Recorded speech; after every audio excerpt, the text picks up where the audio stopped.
Hi, everyone, and welcome to this week's lecture, Archival Access, or If You Build It, Will They Come? So here are weekly topics in course learning objectives addressed this week. So what are finding aids? We'll be looking at online finding aids specifically during this lecture. What are barriers to access for archival researchers? And what role does digitization have in providing users access to archives? We'll be touching on all of our different course learning objectives for this week. So we will go ahead and jump into our lecture. So I like to place archival access here in our Now You're Cooking stage. So this is where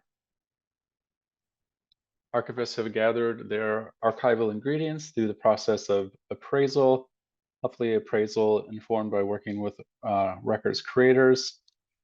An appraisal that results in records coming into archives that are fairly accessible for researchers without too much effort on the archive's part. And those are the ingredients that archives have when it comes to providing access to those records. And so there's a close connection here with arrangement and description. We looked a little bit about some examples of different levels of processing from finding aids last week, and we'll look at another example this week, just to kind of show you a little bit more in detail what those look like. But ultimately, things like online finding aids and online collections, which is what we'll be focusing on this week for the most part, are in a lot of ways extensions of arrangement and description. So the process of arrangement and description is typically the creation of a finding aid that researchers use.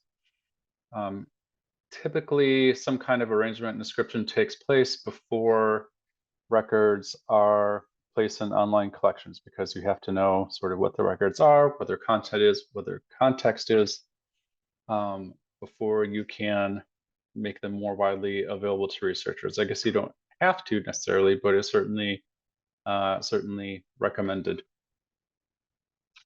And additionally, it's helpful to think of online collections, and specifically records within online collections, as having item level description, because you'll have varying levels of information about single records, which is what item level description is at its most fundamental level.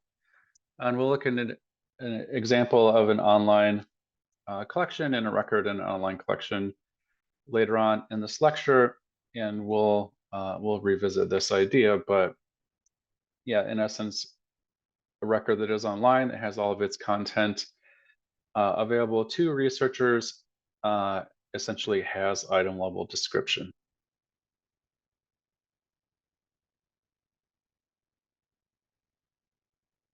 Okay, we'll take a step back here and just talk about sort of overall what archives are attempting to do. And essentially what archives are attempting to do is to connect researchers with information. So we've talked about this flow of information where records are created and used by varying records creators. We've talked about some of the influences that those records creators have on the shape that records take when researchers interact with them. And then the information flows into the archive, and the archive does its thing, does its appraisal, its accessioning, its arrangement description. And then typically that information is available to researchers. And so this is where the magic happens, where the access to these records takes place. And essentially that's what the mission of an archive is, right? To provide access to materials for the use by researchers, and preservation as well. But a lot of that preservation work is focused on the fact, or the goal of making records accessible to researchers into the indefinite future. So yeah, access is a huge part of why archives exist and what they do. And so it's sort of important to stop and think about what access looks like and some of the things that can get in the way of researchers accessing materials and different types of online access that researchers can have. And we'll talk about those things in this lecture.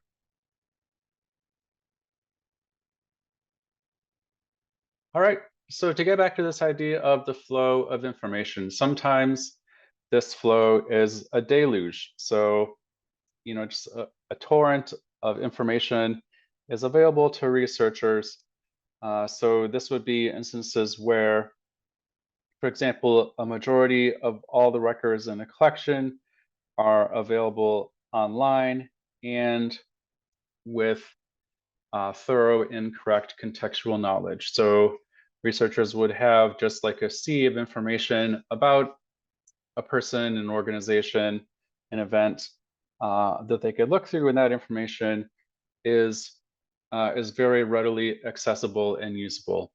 Unfortunately, I'm just kind of speculating here, but this is probably only going to be the case in about 0.5% of all the records in all the archives in the world. So this is a pretty exceptional circumstance where such a large percentage of information from a collection is readily available, and this sort of deluge of information available to researchers is actually what takes place. A more common reality for researchers is a trickle of information. So this is where there's an online finding aid for a collection. Some records may be available online to researchers, but a majority are not. So it's maybe collections that have a small percentage or maybe even a very small percentage of them that have actually been digitized or made available online. And of course, that restricts the amount of readily accessible information that researchers can get, right? Because there's sort of this increased barrier or wall between the records themselves and the information that they contain, and researchers are just kind of getting a trickle of what actually exists. And as you can imagine, this is much more common for records. So I would say that this is the case in probably about 90% of archival collections. So typically, collections are going to have some sort of online find aid. Online find aids are pretty easy to put together today. You can do pretty rudimentary arrangement description and get records up online. So most reasonably supported archives are going to have an online find aid for, I would hazard a guess to say a vast majority of their collections, at least something that researchers can access to look at. And again, there may be a small percentage of a collection that has been digitized and placed online, but again, it might just be a few folders of a large collection or a very small percentage of the overall information contained in a collection that's actually been placed online and made readily available to researchers. And what is fortunately less common than this trickle of information is a complete sort of dam between the records and the information they contain and researchers. So this is something that is typically, again, I'm just kind of guesstimating here, but maybe in like 9.5% of the time, this is going to be the reality. So this is an instance where there may be some kind of online catalog for a record, but very, very, very, very vague information contained in that online catalog. It may be that these are records that are in an archives backlog, and there is no even rudimentary arrangement description attached to them. It might be that the records are restricted, and it's impossible for anyone in the public to access these records for a certain amount of time. But there are a lot of instances where information contained in records is just completely inaccessible to the public. And obviously, as I talked about before, if the mission of archives is access and accessibility of information, this runs counter to a lot of um, the reasons why archives exist and the reasons why archival work, is so important.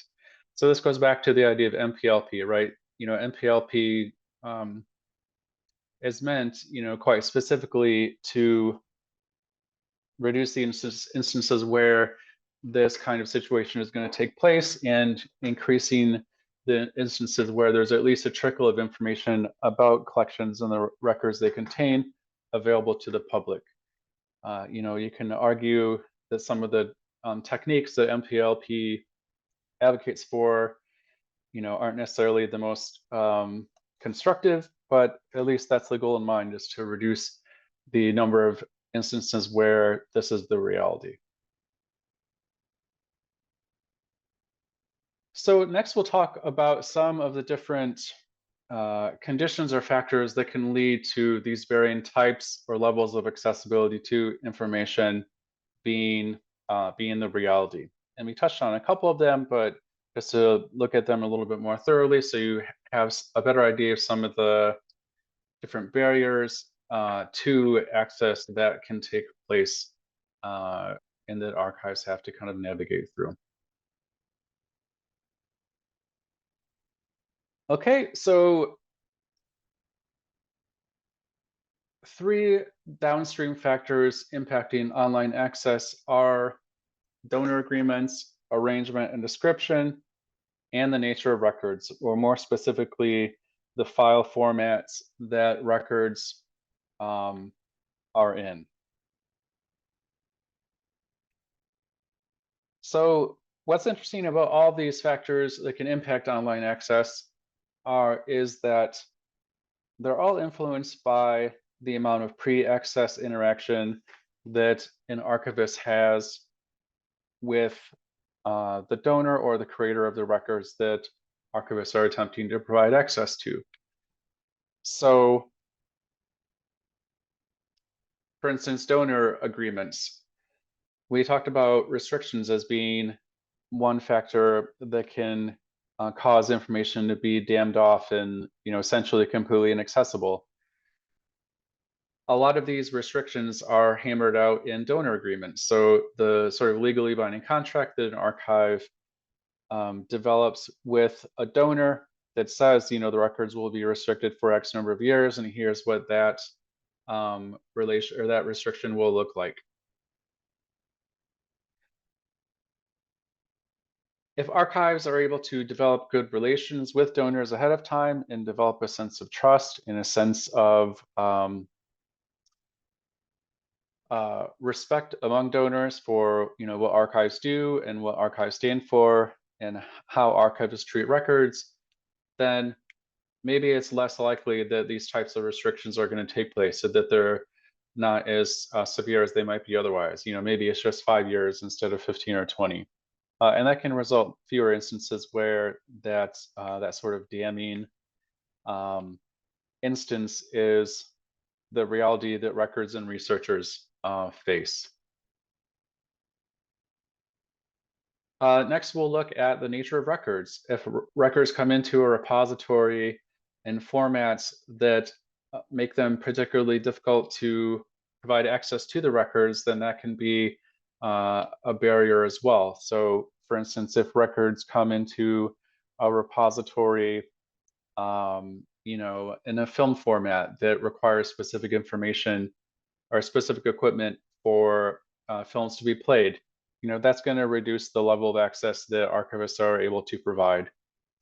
If records come into an archive in a file format that is, proprietary or very old, or there's going to be a lot of work required to make that record actually accessible to the public, then that's going to impact the amount of access that researchers have to that record. And that's something that the WA article from last week talked about, how there was a collection of records and they really had to work just to make these records accessible. But in the end, they decided that it was worth the effort.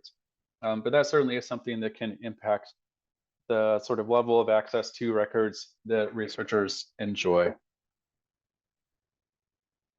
And last but not least, we'll talk about arrangement and description. So if arrangement and description takes a long time because it's difficult for archivists to know what's in a collection and how everything is related to everything else, and maybe the records come into the archive in a very disorganized state, that's going to result in a period of time where the records are inaccessible or less accessible, uh, existing for a lengthier period. But of course, if archivists work with research or with creators and donors in order to find out information about records that they can use when they go to arrange and describe records, and that makes the arrangement and description process more straightforward and more efficient, then that is going to lessen the time during which records are less accessible to researchers. To go back to this discussion of file formats, if archivists work with researchers to encourage them to use file formats when they're creating records, that is going to be easier for archivists to process and work through and provide access to in the future, then that is going to make records more accessible, simply because it's just going to be easier for the archive to take a format that is widely used and broadly supported, and provide access to the information in that record and the context of that record to researchers, as opposed to a file format that is very difficult to work with and is something that archives are going to struggle to provide access to in the future. So again, I've talked a lot about the potential relationship between archives and some of the different types of creators that we've talked about in this course. And this is another example of why engaging in that type of relationship as much as possible can make records more accessible in the future. You can also argue that a lot of these three factors can be impacted by appraisal as well. If archives are doing appraisal in a very passive or non-existent way, then it may be more likely that they have less information to use for arrangement and description, and maybe more likely that records come into archives in file formats that are difficult to work with because the archives didn't know that those records were in that format in the first place. And maybe that because archivists didn't really do appraisal very well, they don't have much of a relationship with the donor, and the donor, maybe doesn't feel comfortable with the archives as much as they would if the appraisal process and steps leading up to the appraisal process was more collaborative. So just another nod to the importance of appraisal. And so then, we go back to this idea of accessible information. So by accessible information, I mean both the records themselves, so the content of the record, and the context. So a couple of terms we've talked a lot about in this course, but that's what archives are attempting to provide to researchers. And again, these are just three things that can get in the way of that happening in an efficient way, or as an efficient way as possible.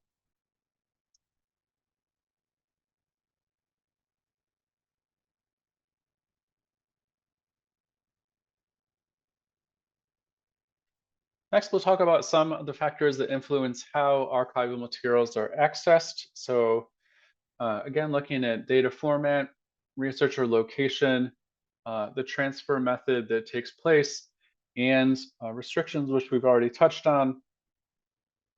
So looking at the data format, and I talked about this a little bit just on the last slide, but I'll touch on it again.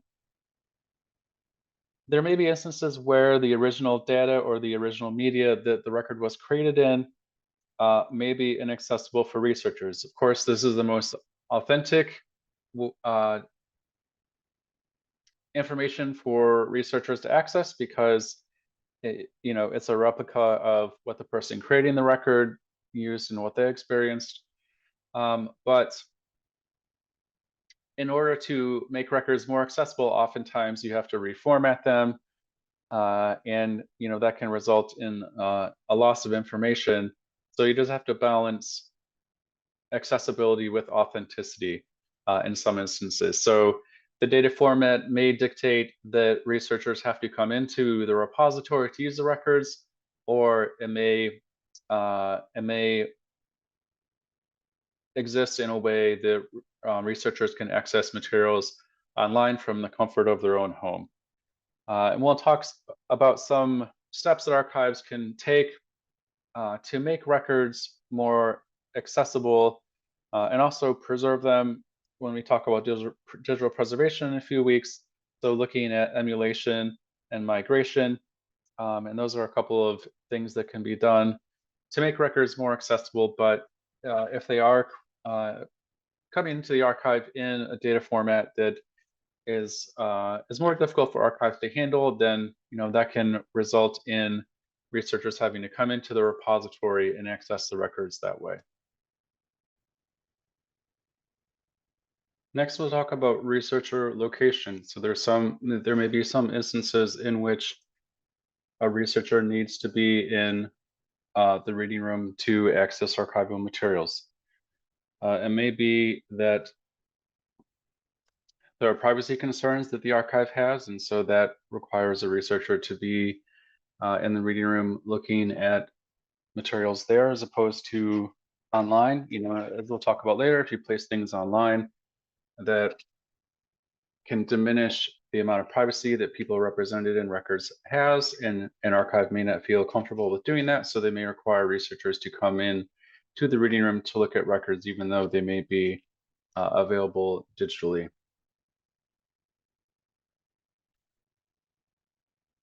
The archive might also have a requirement that researchers share their identity with the archive. If the archive needs to gather information about who is accessing their materials for whatever reason, that's something that is it's a little bit easier to do if a researcher is in a reading room filling out a contact sheet that contains information about the researcher, as opposed to accessing materials online, which might be a little bit more anonymous. So you can have things like VPNs. You can have logins that are really vague, profiles that are really vague, and that can prevent the archive from getting information about exactly who is using the materials. And in some instances, especially perhaps as it relates to materials that are particularly sensitive or particularly private, it may be necessary for the archive to have that information about the researchers using their collections.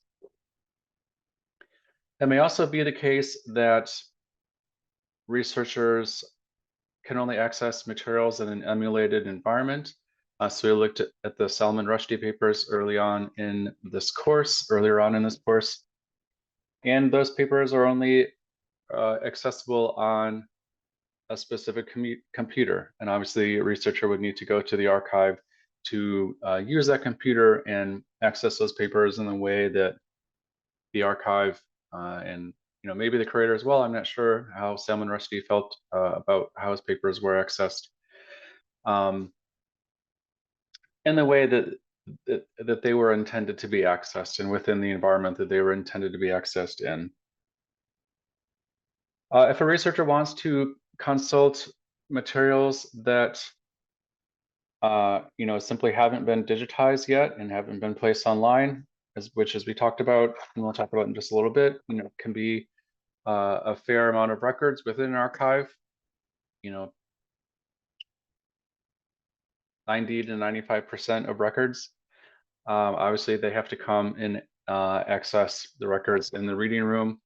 And we'll talk a little bit more about this later, but there is a way that archives can certainly email records or transfer records to researchers in other ways, but from my experience, that's a pretty typically limited activity.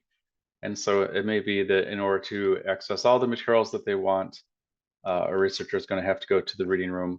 Again, even if some of the files in a collection have been digitized and placed online.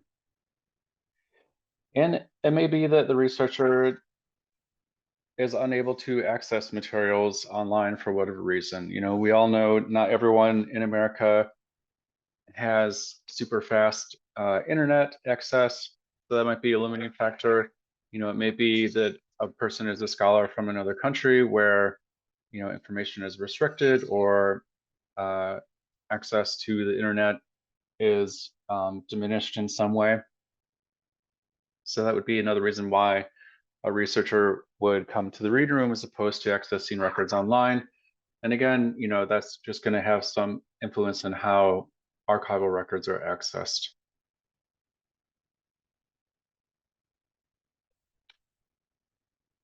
Okay, so next we'll talk about the transfer method. We have physical, offline, and online, pretty self-explanatory. For physical or offline, again, it's going to require researchers to come into the archive and look at materials in the reading room. And again, this could be on a non-networked machine or some kind of specialized equipment. If you have an 8mm film and that's the only format that that film is in, then the researcher is going to have to come to the archive and take a look at it there, unless they request a copy to be made and sent to them, which seems like it'd be pretty expensive and laborious. And then we have the online transfer, where someone from the comfort of their own home is able to access materials over the internet. Okay, and the last one that we'll talk about is restrictions. So even if records are placed online, there may be restrictions on the level of access to records online that researchers have. So in some instances, researchers may be able to see the records, but not download them. And that can limit access to those records. And so again, even though the records are more available because they are online, there can still be limitations on what exactly the type of access that's allowed and how the materials are accessed. It may be that researchers can only view the metadata related to a record and not the actual record itself. It may be that they're only able to discover the records by doing a search for metadata. So just because records are placed online doesn't necessarily mean that a high level of access is granted to those records. And again, a lot of these things can be related to restrictions that records donors place on records when they are donated to archival repositories. And if the goal of the archive is to have as wide and deep access as possible, then having conversations with donors prior to, or I guess even at the time of donation, can help lessen some of these restrictions to accessing and using online records.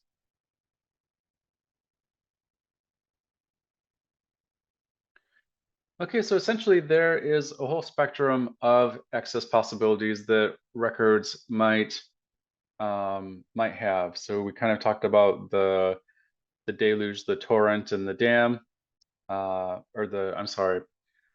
deluge, the trickle, and the dam.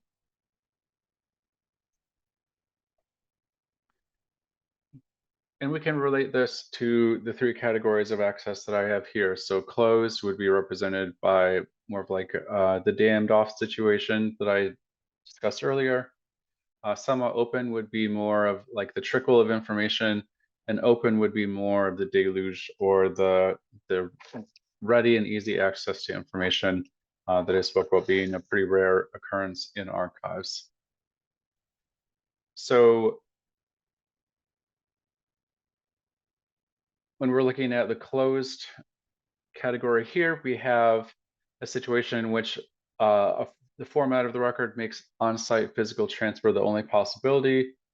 So the materials may be rendered, but do not leave archival custody. So this is someone, in the reading room looking at records that may exist only in paper form, or in a format that they need to be in the archives to access.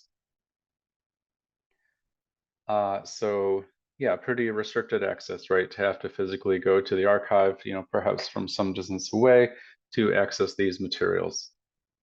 So these would be, all non-digitized records that can't be placed online because they haven't been digitized, and also records that may be digital, but again, have some of the requirements for user authentication or privacy or non-networked machines that we discussed earlier on in this lecture. Okay, next we'll talk about the somewhat open category of access. So here, format makes physical or remote transfer a possibility, but typically materials may be rendered but do not leave archival custody.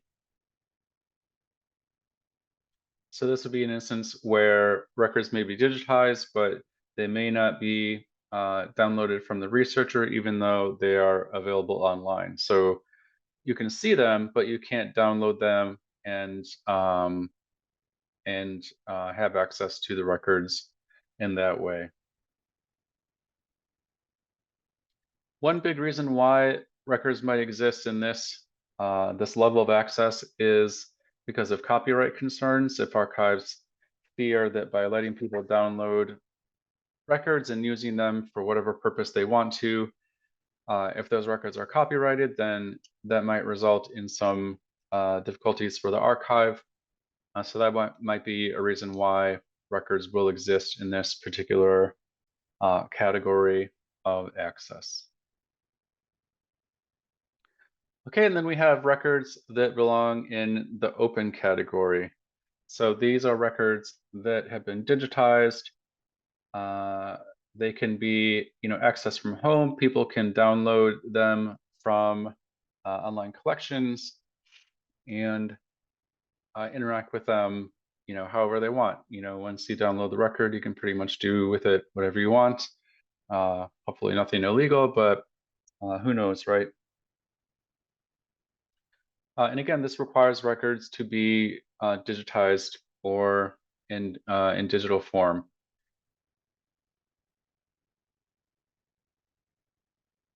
And what's interesting to note is that over the life cycle of a record, or over the time that a record exists, it may go through these different phases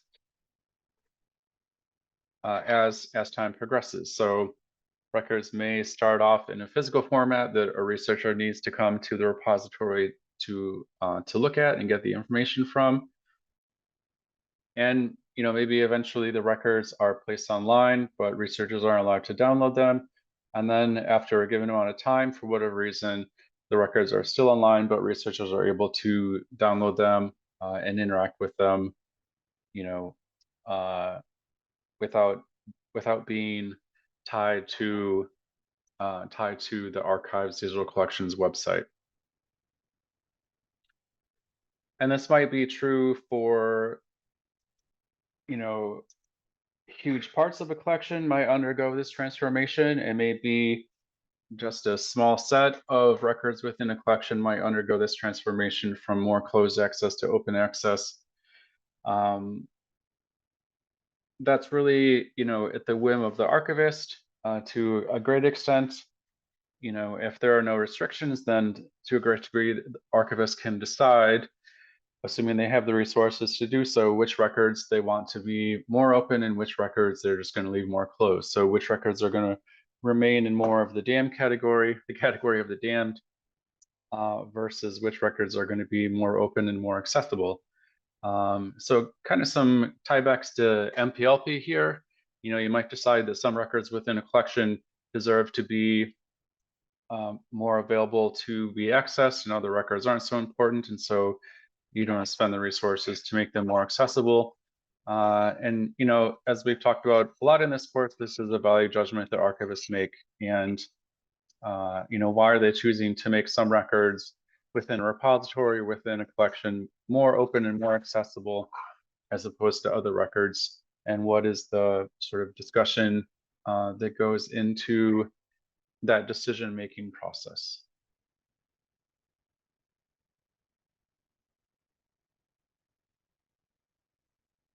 Another important thing to think about access to records is that it exists prior to records coming into an archive.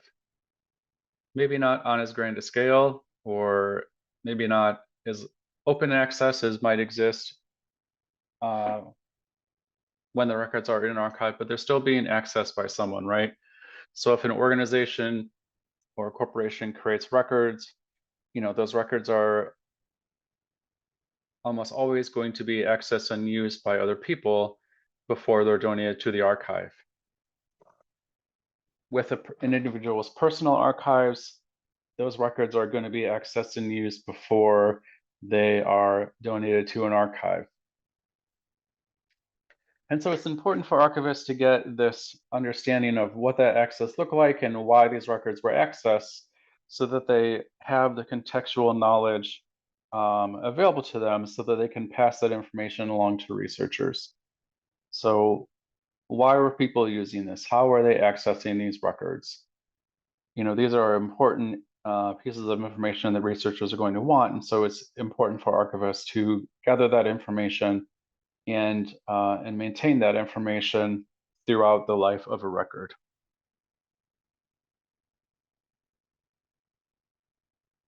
And again, I talked about this phenomenon where access can change over time.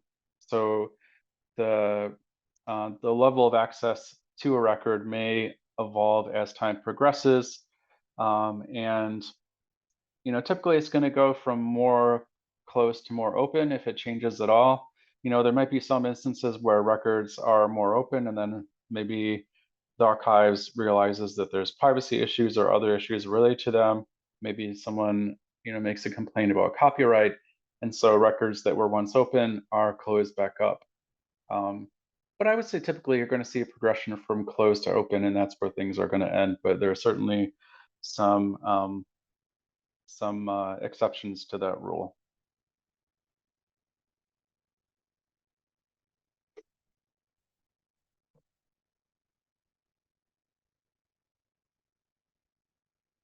Okay, so the two types of access that we'll be talking about for the rest of this lecture are online finding aids and online collections, two tools that that researchers use, quite frequently to access records and determine if records are relevant to their research needs. And we'll talk about some of the positives associated with online findings and online collections and how they can support and contribute to access. But we'll also talk about some of the negatives associated with these two archival products as well.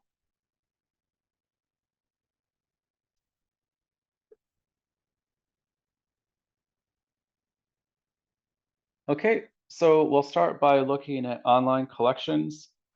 And I'll show an example of an online collection at the American Heritage Center here in just a second, but essentially online collections are created when archives take either physical records and digitize them and place them online for researchers to look at, or they take records that are already in a digital format and place those online for researchers to use and look at as well.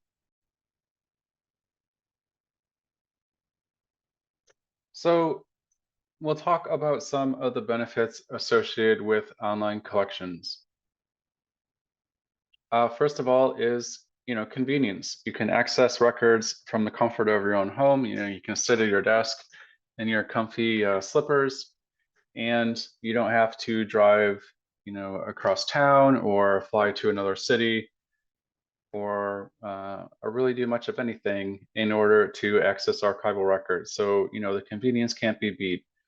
Traveling to an archive, and especially if it's an archive that's far away, it can be expensive to fly or drive there. It can be expensive for to get lodging. Getting food can be expensive. So if you're able to not have to do that because you can access records online, that really cuts down on the expense as well as being very convenient. A benefit for the archive when it comes to online collections is that it can reduce the burden on reference staff within the archive. So instead of having to scan and email files to individuals, you can just say, well, these records are available online, and here's a link to the online collection where you can find them. And it's just a more straightforward process for reference staff, or, ideally people are able to find records within the online collection themselves, and they don't really need to interact with the archivist much at all. They can just sort of do some self-guided research and find the information that they're looking for, and go about their day. Another benefit of online collections for archives is that it may lead to more people visiting and using the archives. So if a researcher is looking at the collections that an archive has online, and they say, wow, we didn't know that the archive had these collections. I see that there's more that's not here, that is only available at the archive. So now that I know that they have this collection and that they have these records that are relevant to what I'm looking for, let me go ahead and make arrangements to contact the archivist and see about getting access to the rest of those records. And what's great for an archive is that when something is convenient, it's efficient, it's something that saves people money, that leads people who are using that service to value it and to value the institution that's providing this service. So if online collections are easy to use and efficient for researchers to use, and if they leave researchers with a warm and fuzzy feeling when they're done using online collections, then that can help people appreciate archives more. It can increase an awareness of the value of archives and the benefits of archives. And that can certainly be a positive thing for archives when it comes to getting support from the public and getting support from stakeholders and other people that might be in a position to support the archive in the future.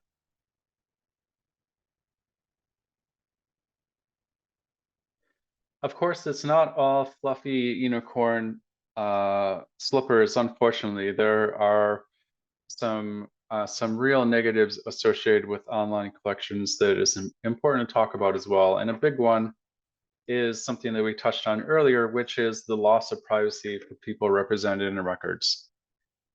So if a person is maybe mentioned in a letter that's in a collection that a donor donated, and that letter might reveal personal information about them, and they may or may not be aware that that record has been donated to an archive, and all of a sudden it's available to anyone with a computer or a phone and access to the internet. That can be a big loss of privacy for people that didn't necessarily consent for their records to even be in an archive, let alone placed online for everyone to look at. So there are some ethical considerations associated with that loss of privacy, especially again, since there may not be any consent for people to be represented in archives at all. So, with the ease of access and the increased likelihood of access and the increased amount of access can come a resulting loss of privacy, which is unfortunate. Another negative associated with online collections is that it can lead to people to be uncertain about the scope and scale of a collection. They may feel or think that what they're looking at online is all the records related to a collection that exists or that the archive has. Researchers may not understand that there are more records that the archive has or that other archives have, and that can kind of skew their perception of the research and the research topic that they're working on. Um, and so that can be an unfortunate occurrence too. Probably something more likely to occur with people that don't have a lot of experience working with archives or doing archival research, but that's probably like most people, so it's an important consideration. Related to this is the idea of records living on an island and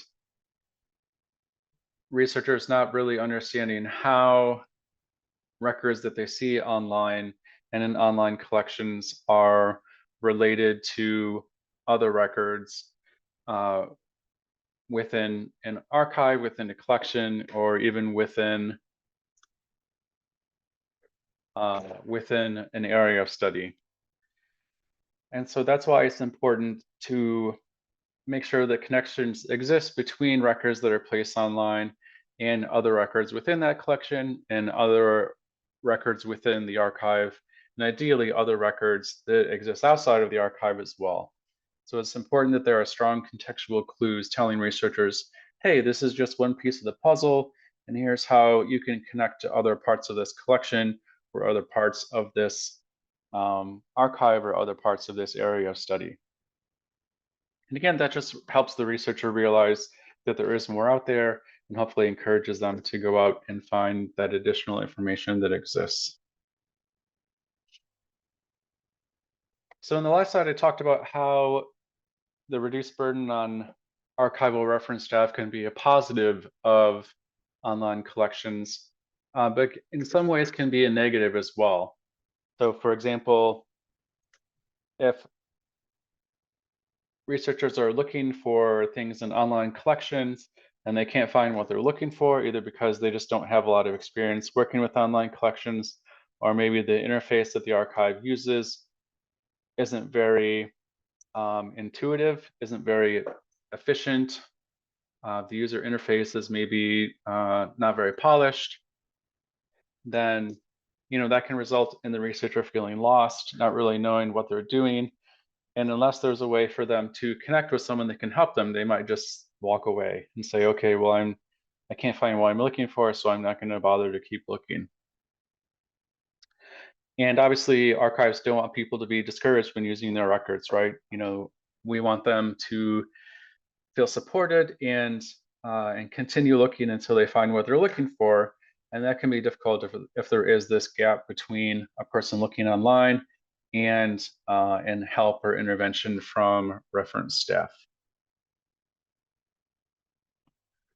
Another negative associated with online collections is something that the Force article talked about, which is the loss of information that can result from records being digitized and placed online. And that's something that especially historians can be very wary of and very against. So, if you scan something and place online, you are losing the smell of it. You're losing the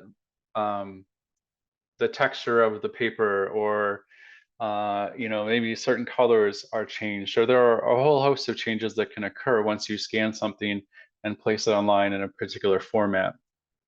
And if researchers don't know that that sort of transformative process has occurred, then they may not really understand what the record is and its context.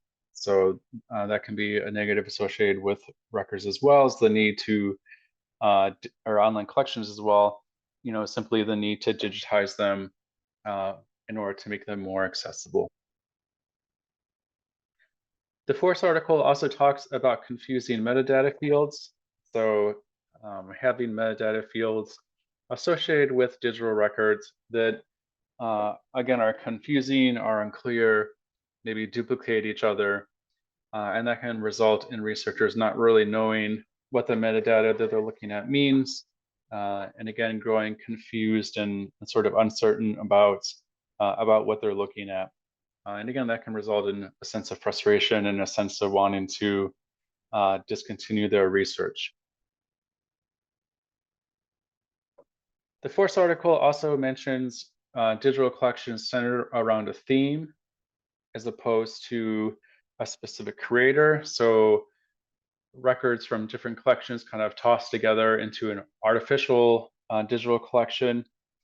Um, and that can be something that can confuse researchers as well. If they don't realize that some of these records are coming from a specific records creator and other records are coming from a different records creator, that may shape their understanding of what they're looking at in a way that isn't helpful. So yeah, access is great. Online access is great. And there are some positives, but it's important to recognize that a lot of these positives come at a cost, and that there are concerns that need to be addressed as far as uh, ethical issues like privacy and the interface that researchers are using when they are looking at records in an online environment.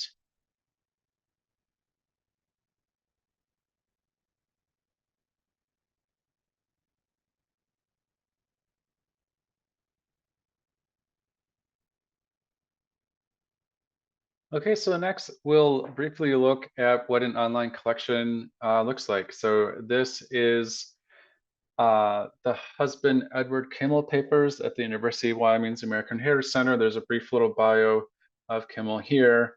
He was in charge of the US fleet at the time of the Japanese attack on Pearl Harbor. So essentially he spent the rest of his life defending himself and saying, this wasn't my fault. So pretty interesting and important slice of American history. What's helpful here is they have all the other collections that the HC has online, so you can certainly look at those also.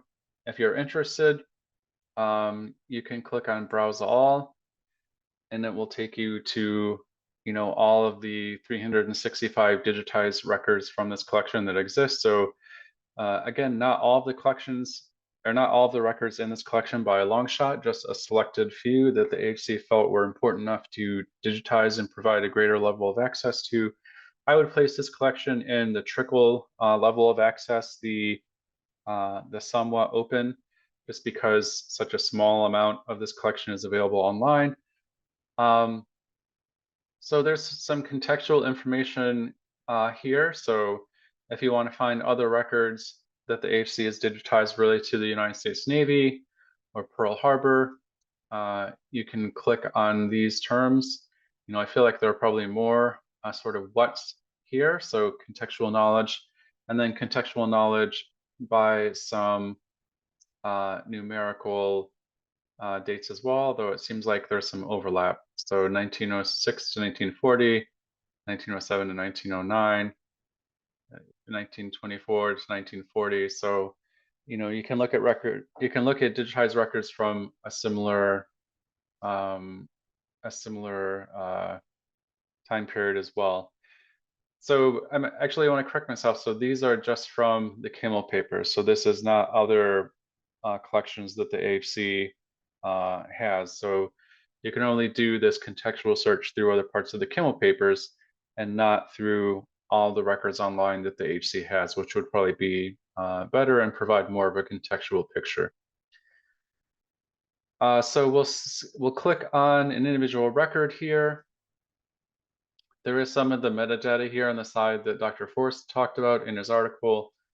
So title, subject, another subject, a brief description, the date that the original was written. It says 1907 to 1909. We can see here it was 1908. What's nice here is that they do have a source, so telling you that this comes from box 2, folder 1 of the Kimmel papers. So at least you know that there is more to the Kimmel papers than you're seeing here, and that there might be other relevant information to your search if you were to access these papers. So one of the metadata fields that the Force article argues is important is a link to online findings, again, to provide this contextual knowledge to researchers and to let them know what other records exist in the collection and how they're organized and how they're arranged. So if you look under this field here, it just says relation, which is not very clear at all. Like, what does relation mean? Why doesn't it just say link to find aid? I don't know.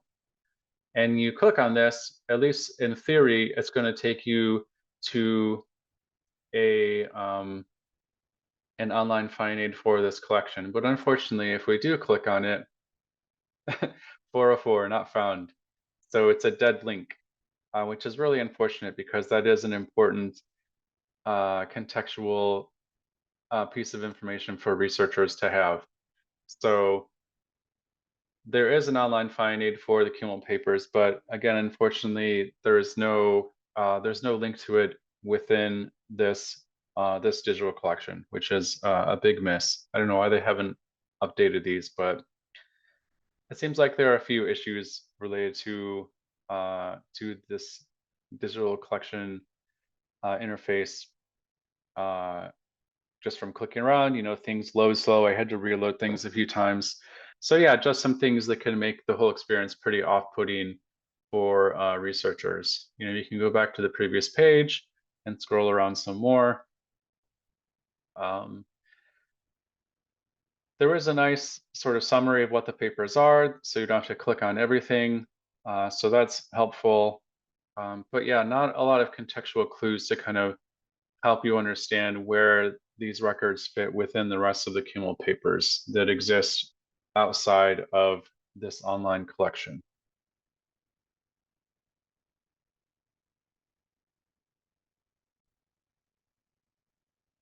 Before we talk about online findings, I want to take a second and talk about some of the criteria that might result in records being placed online as opposed to not being placed online.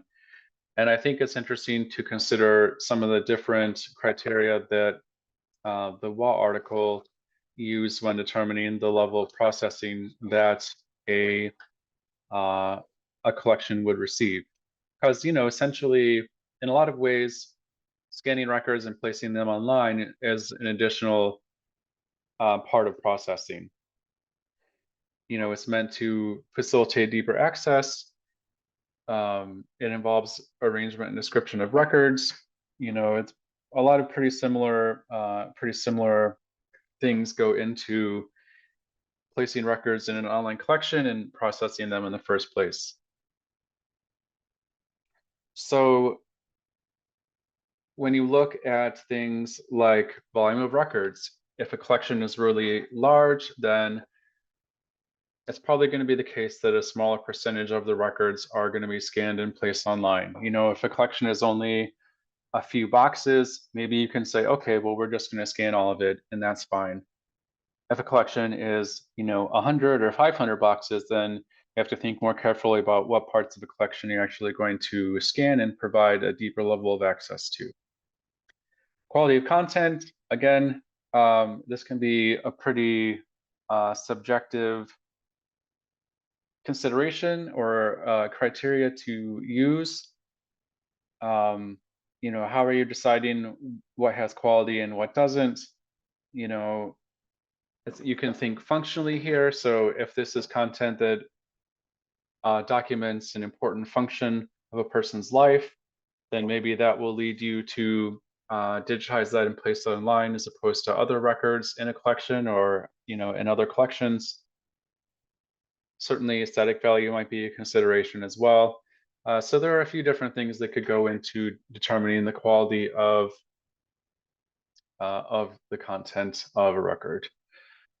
Quality of metadata, so not just the quality of the content, but how good is the metadata associated with this record? Do we know a lot about the context of this record, and are we able to attach that to a record when we place it online, or do we have a record that may have great content but very little contextual information because of a lack of metadata? Authenticity is one that we've talked about off and on. So are we sure that all the records within this collection were created by the same person? Do we feel like the records that we'll be presenting to researchers online will be very different from how the records were originally created and used? And if so, is that really the best record to make more accessible, or should we look at other records? Restrictions, obviously, if there are restrictions on records, you're not going to be scanning them and placing them online unless you're, uh, really, really cruising for some legal trouble, which really no archive is, or no like rational person is. I think no one wants to go through that. Um, Simply the ability of the archives. What can the archives put towards digitizing records and placing them online? Is it something that the archive has a pretty strong infrastructure towards doing? Do they have really good scanners? Do they have resources to develop a really strong interface? Or are there resources dedicated towards placing materials in online collections more um, more deficient? And then, of course, we have perceived future use. So if you think that a collection is one that is going to be readily used in the future, then that can be a justification for providing deeper access to it to kind of fuel that research and make it easier for researchers to access and use certain materials. Again, I'm kind of skeptical that researchers or the archivists can look into a crystal ball and actually know what future use is going to look like. But I guess it's something that you can consider.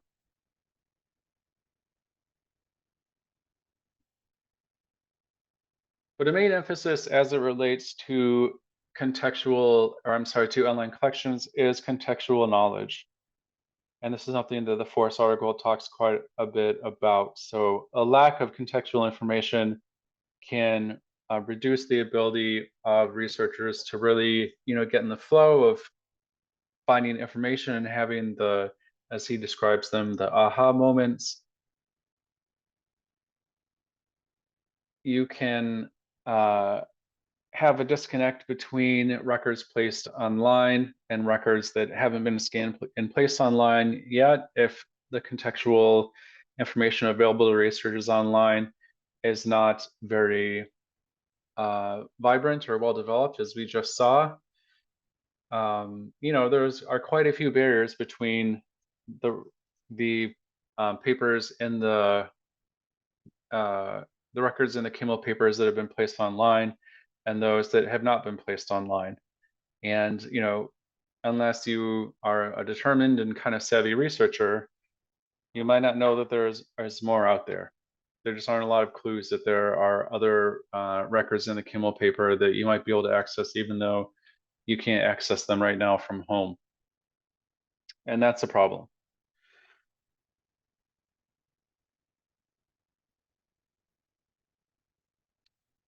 One thing that the Matusiak article mentions is the lack of contextual info in the Park County Local History Digital Archive. People that were viewing the archive didn't really feel that it provided contextual information that was relevant to the records contained in that digital archive. And yeah, anytime you don't include contextual information and you sort of sever the ties between a record and other records that exist, online or on site, that's a loss of information, and it's a loss of information that a lot of researchers aren't really going to be aware of and thus won't be able to overcome. So it is important that archives make sure that these contextual bonds are as developed as possible and that online collections can point the way to additional information existing outside of the bounds of the digital collections that researchers are working with and looking at. Okay, so we'll talk briefly about online finding aids, and I'll show another example of an online finding aid in just a minute here. We looked at some snippets of online finding aids when we discussed arrangement and description last week. But essentially, a finding aid is the manifestation of processing work done by an archival staff. So you arrange and describe records, and then you place that arrangement and description in a finding aid for researchers to look at. And again, as I talked about earlier on, I would argue that most collections are going to have at least an online finding aid for researchers to consume. It may be one that is very general, but typically there is going to be some form of online finding aid, whether it's very useful or not. Um, and finding aids can contain a variety of information. The Society of American Archivists has developed something called Describing Archives of Content standard that says you need to have at least some following, some descriptive information such as an abstract, a collection level scope and contents, and other things that we'll look at in just a minute. But beyond that, there really isn't a lot of strict standards and criteria out there that archives are really meant to address in their online findings. So you may have online findings or just findings in general that are very detailed and very well developed. And again, some that are very broad and not as useful for researchers to use. And so we'll talk a little bit about the positives and negatives associated with online finding aids, and then I'll show you a quick example of what one looks like, and then we'll call it a day. So some of the benefits of online finding aids. It can show researchers information about collections. It's much easier to look at a online finding aid than to have to call or email an archivist and be like, okay, well, can you tell me what's in this collection or what's in this box and what's in this box? You can just go to the online finding aid and access the information that way. And it can be a pretty efficient process, assuming that the finding aid you're looking at is at least like reasonably detailed and useful. And really so that it can help researchers determine if records are relevant to their research. You can go through an online finding aid hopefully fairly quickly and say, okay, I don't need to look at this. I don't need to look at this. I see this information. It might be useful to me. So, I'll check in on this. This might be useful. I don't need this. Ideally, again, if the finding aid that a researcher is looking at is at least reasonably useful, it can be a great way for researchers to winnow down the amount of records within a collection that they want to look at. And again, ideally, this can be done without archival reference staff having to work with the researcher. Kind of like online collections can reduce the burden on archival reference staff. Good online findings can do that as well because, again, you don't have someone calling or emailing saying, "Hey, I have no idea what's in this collection. Can you look it up for me? Can you tell me?" And that just takes time out of everyone's day. Ideally, online findings can help researchers understand information in context. They can see the relationships between different parts of a collection and understand what that looks like. And another beneficial thing that online findings can do is they can link researchers to online collections or records that are placed online. So they can serve as a nice bridge if you are looking at the online collection or the online finding aid first. You can say, okay, well, I see that there are some of these records placed online, so I'm going to go and check those out.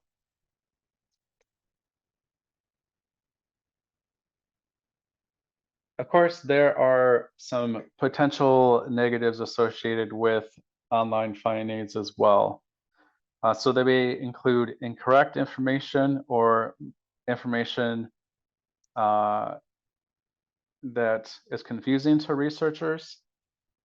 It may place materials out of context. So the arrangement description that archivists did initially might be wrong, and that's what you're sharing with the world in your online findings, and that can cause confusion and concern among researchers. As the Walton article notes, it may be online findings may be confusing to researchers due to some of the terminology that archivists like to use, the jargon, and the different hierarchies that information can be placed in online finding aids. Especially inexperienced researchers aren't necessarily going to know what a series is and why boxes are in one series and not in another series. And we'll look at that in just a second, but especially for novice researchers, it can be pretty confusing. And another negative associated with online findings is that they may not be easy to find on archival websites. So it may be difficult for researchers to even locate where an online finding aid for a collection is, and they can be relatively inaccessible. So I guess not necessarily a negative associated with an online finding aid and more of a website, but if you are counting on people to have looked at an online finding aid before they contact your repository, but they can't actually find the online finding aid, then that's pretty problematic.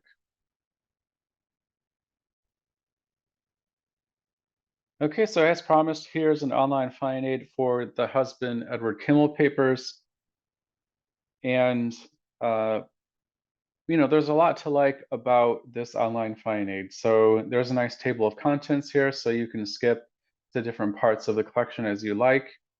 There are some drop-down arrows, so you can have even more specific information to click to.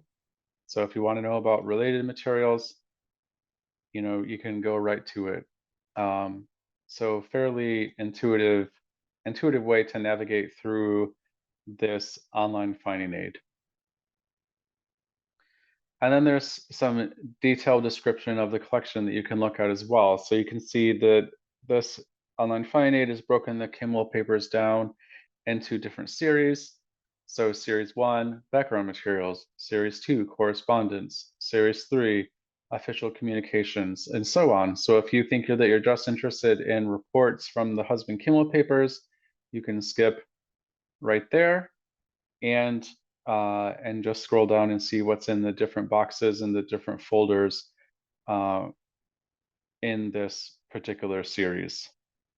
So, pretty detailed information. You can know that in box 43, folder 1, there are fitness reports of a husband E. Kimmel from 1906 to 1941. So, again, this finding aid in particular, or this finding aid as a good example of a finding aid that you can look through and have a pretty clear idea of what's in this collection and whether or not something is going to be useful to you in a fairly efficient way. It helps that this isn't a huge collection. Um, what I like about these drop-down arrows is they get rid of some of the clutter. So it's just kind of less overwhelming to see all this stuff at once. You can kind of nest things and hide things as you want. The series are all labeled very clearly, so there's not a lot of ambiguity about what is in each series. You only have so much room for a series title, so that's really helpful. And we do have some links here between Kimmel and his mother, and I'm not sure who Singleton is, and some other correspondence that's been scanned. And I think there's some other stuff in here as well that was also scanned.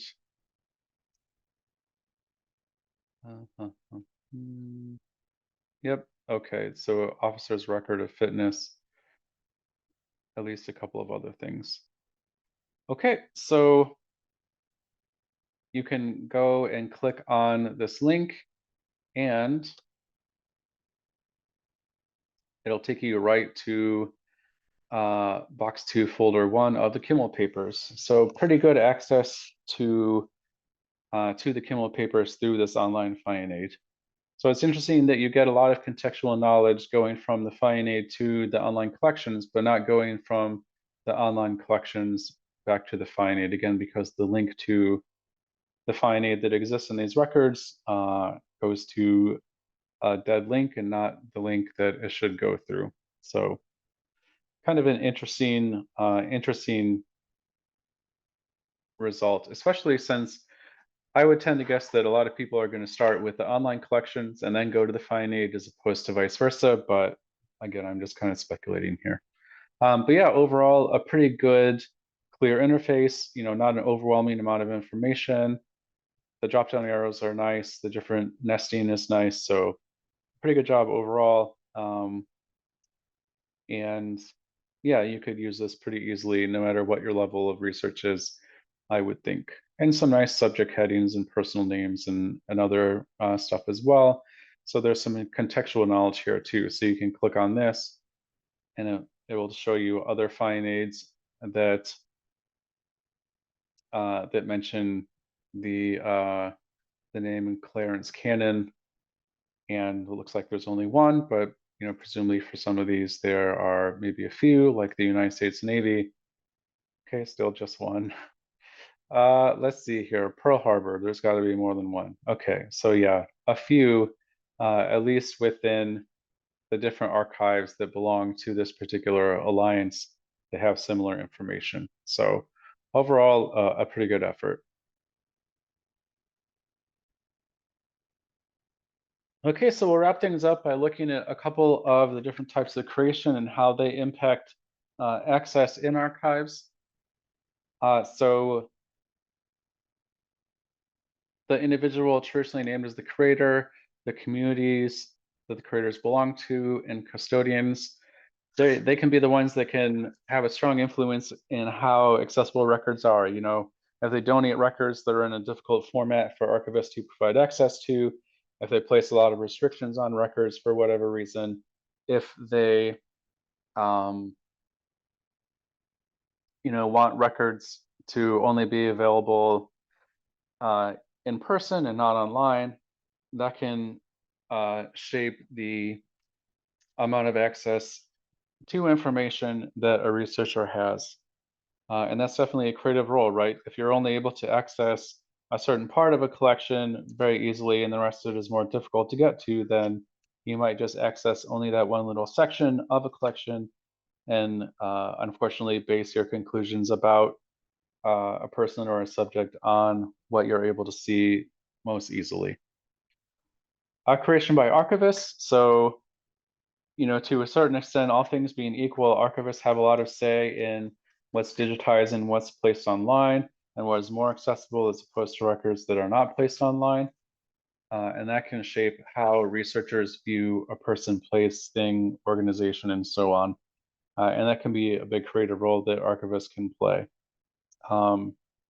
By determining which features an online collection has or an online finding aid has, and the strength or weakness of the contextual information that online finding aids and online collections have.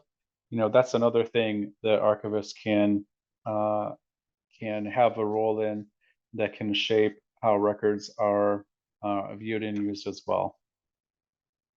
Okay, and then we haven't talked much about creation by activators, but you can definitely see a situation wherein if people are using a collection heavily, then an archivist might decide that, okay, well, we should scan more of this collection and place it online, or we should scan really any of this collection and place it online and respond to the need that we see coming from the activators and users of our records to make these records more accessible. So that's one example of what creation by activators might look like when it comes to determining the access level of archival records. Okay, we will wrap up there. Hopefully this lecture has helped you think a little bit more deeply about access, some of the different factors that can shape what archival access to records looks like, and some of the pros and cons related to two of the main types of online access to information about records or the records themselves that researchers frequently come into contact with, the online finding and the online collection. So as always, let me know if you have any questions and take care.